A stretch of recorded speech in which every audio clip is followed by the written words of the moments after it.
día más, con la gracia del Señor, proseguimos el comentario del Catecismo de nuestra Madre la Iglesia.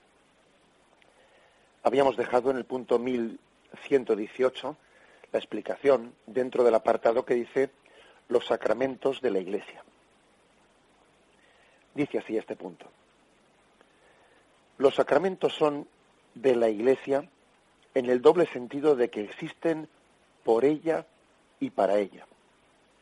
Existen por la Iglesia, porque ella es el sacramento de la acción de Cristo, que actúa en ella gracias a la misión del Espíritu Santo.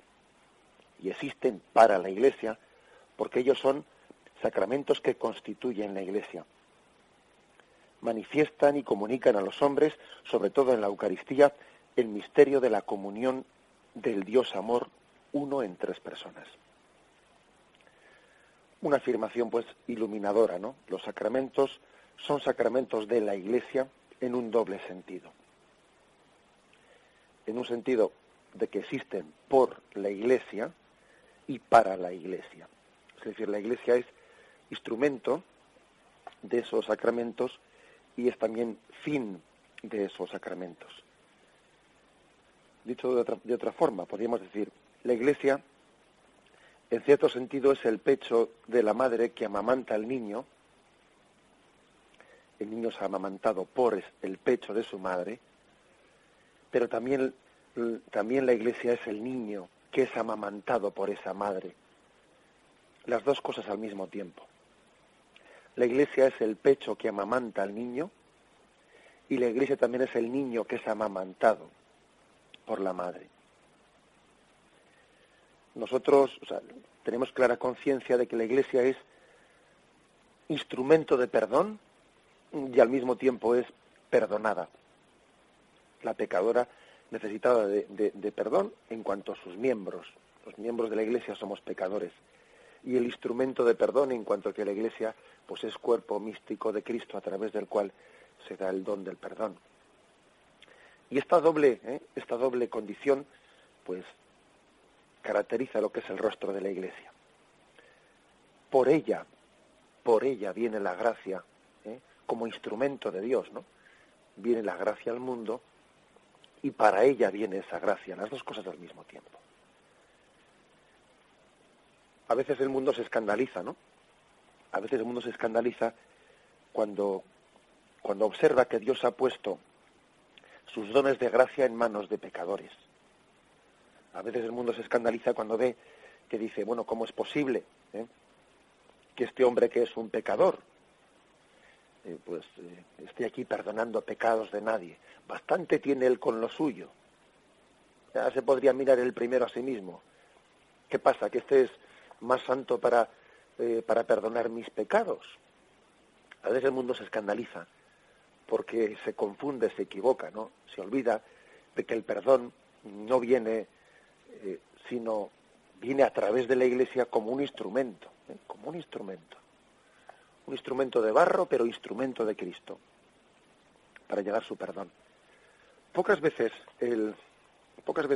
esto se suele significar más, no de una manera más gráfica, como cuando, por ejemplo, un sacerdote se confiesa, un sacerdote ministro del perdón, a través del cual el perdón llega a los demás, pues se pone de rodillas ante otro sacerdote y pide perdón. O sea, el hecho de que uno sea instrumento de Cristo para dar su gracia a los demás, pues es que eso no está fundamentado en la santidad personal de esa persona. No está fundamentado en su santidad personal.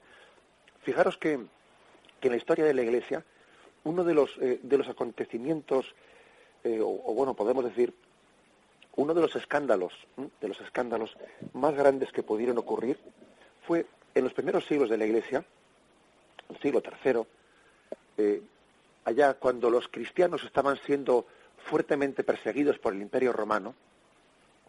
Claro, nosotros conocemos el pasaje de que hubo muchísimos mártires, ¿no? Mártires que fueron sacrificados, echados a los leones, crucificados, decapitados, mártires que fueron sacrificados por la fidelidad a su fe.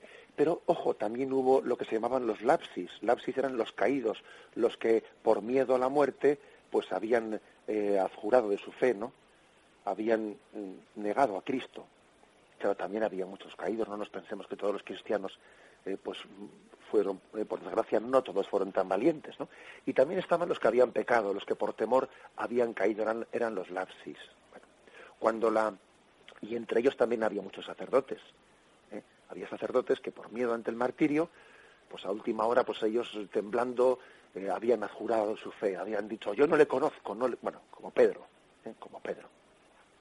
Bien, cuando terminaba la persecución y llegaba otro tiempo de paz, muchos de esos que habían sido lapsis, que habían sido caídos, pedían perdón a la Iglesia y pedían ser readmitidos a la Iglesia. La Iglesia pues les admitía al orden de los penitentes, tenían que hacer penitencia, tenían que hacer una larga penitencia para luego ser readmitidos. Y claro, un sacerdote que por temor había adjurado de su fe, había negado a Cristo, entonces pedía de nuevo ser readmitido, no pedía la penitencia, era introducido en el orden de los penitentes y después de ser reconciliado con la Iglesia, después de recibir la absolución, que en aquel tiempo primeramente se hacía la penitencia, y después de la penitencia, solamente después de haberla hecho, además que era una larga penitencia, no como ahora, después de haber hecho la penitencia se le readmitía. Claro, ese sacerdote volvía a presidir los sacramentos, ¿no? Y para muchos cristianos, Tertuliano entre ellos, ¿no? Pues comenzó a ser un escándalo, pero bueno, ese sacerdote que en la anterior persecución en la que le mataron a mi madre, en la anterior persecución en la que mi hermano prefirió ser echado a los leones antes de negar a Cristo, ese por cobarde negó a Cristo y mis hermanos allí murieron todos mártires, y ese ahora me va a dar la comunión a mí. O sea, resulta que igual yo tengo un brazo cortado porque me torturaron y no sé, me cortaron un brazo, y ese ahora me va a dar la comunión a mí, ese que fue un traidor, ese que por cobardía. Y esta, fijaros, fue una de las crisis más importantes que tuvo la Iglesia, porque a algunos les escandalizaba eso, les escandalizaba que un hombre que había sido profundamente pecador, ahora se le permitiese ser instrumento de la gracia de Cristo. Claro, la respuesta es muy clara, pues claro que sí. Ese hombre te va a dar a ti la absolución de tus pecados. Pues claro que sí, de ese hombre vas a recibir tú el cuerpo de Cristo. Porque tú recibes de él a Cristo, y él es un instrumento. Igual que Pedro fue elegido como instrumento de Jesús, porque no es la santidad personal de esa persona la que te da Cristo. Si fuese así, qué poco podías recibir tú a Cristo. Es ese hombre como instrumento el que te lo da, pero no es su santidad personal, sino el sacramento del orden que él ha recibido y le configura como instrumento de Cristo. Él es medio, no es fin. Él es un medio de Cristo, un instrumento de Cristo. Y bueno, pues así hubo pues una parte de los fieles que se escandalizaron, ¿no? Y se separaron de la Iglesia en algunas herejías que llamaban los montanistas, etcétera, montanistas que querían pretendían, ¿no?, hacer una iglesia de los puros en la que no se admitiese a nadie que hubiese pecado, ¿no? Bueno, pues esto es una lección. La historia de la Iglesia tiene muchas lecciones, lecciones importantísimas de las que se aprenden muchas cosas. Los sacramentos, pues, son sacramentos, como dice aquí, de la Iglesia en un doble sentido. Son sacramentos por la Iglesia, a través de la Iglesia se nos dan los sacramentos, y sacramentos para la Iglesia. Porque nosotros mismos los necesitamos, o sea, todos los miembros los necesitamos, incluso los que los administramos. Un sacerdote es instrumento de Cristo para el perdón y al mismo tiempo él necesita el perdón. Las dos cosas. Insisto en este ejemplo que hemos puesto. La Iglesia es instrumento de perdón y también los miembros de la Iglesia necesitan ser perdonados. La Iglesia es como el pecho de la madre que amamanta a sus hijos, al mismo tiempo que es el niño amamantado, cuerpo, de ese pecho de la madre. Las dos cosas somos al mismo tiempo. Y nosotros podemos cometer ese error. Por ejemplo, ¿con cuánta frecuencia se escucha eso de que bastante tengo yo? ¿Cómo voy a ser yo? ¿Cómo voy a ir yo predicándole a nadie, no? ¿Cómo voy a decirle yo a nadie nada que se acerque a Dios? Bastante tengo yo con lo mío, ¿no? Que soy un pecador. No, con todos mis respetos, no, una cosa no quita la otra.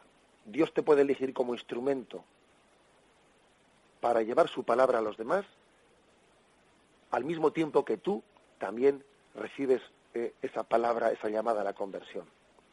Es un error pensar que uno debe de estar absolutamente, ¿no?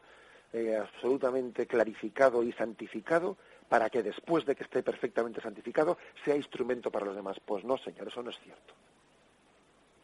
El Señor llama a personas pecadoras, y no me refiero únicamente al sacramento del orden, también perfectamente un cristiano bautizado que está llamado a hacer apostolado con su prójimo, claro, pues puede tener la tentación de decir, ¿a dónde voy a hacer apostolado con el que está al lado mío? Pero si me va a decir enseguida, ¿a dónde vas tú? Que ya te conozco tus defectos, conozco tal, ¿no? Casi mejor no le digo nada, porque claro, si le digo algo, en cuanto que empiezo a ser yo aquí un predicador, me van a empezar a echar en cara todos mis incoherencias. En ese mismo momento, cualquier cosa que haga ya va a ser juzgada, ¿no? Va a ser juzgada. Bueno, pues es que la realidad es así. O sea, yo soy instrumento de Cristo para los demás, al mismo tiempo que soy alimentado por Cristo por medio de los demás. Soy un medio de Cristo para llegar a los demás, de la misma forma que los demás son un medio de Cristo para llegar a mí. Entonces no tenemos que escandalizarnos de esta doble condición dentro de la Iglesia. Los sacramentos son de la Iglesia porque por medio de ella llegan a los demás, y los sacramentos son de la Iglesia porque para ella, para nosotros, para cada uno de nosotros, han sido dados.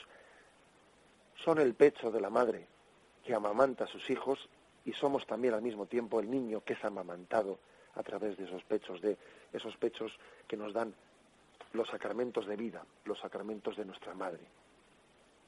Bien, terminamos con la bendición de Dios Todopoderoso.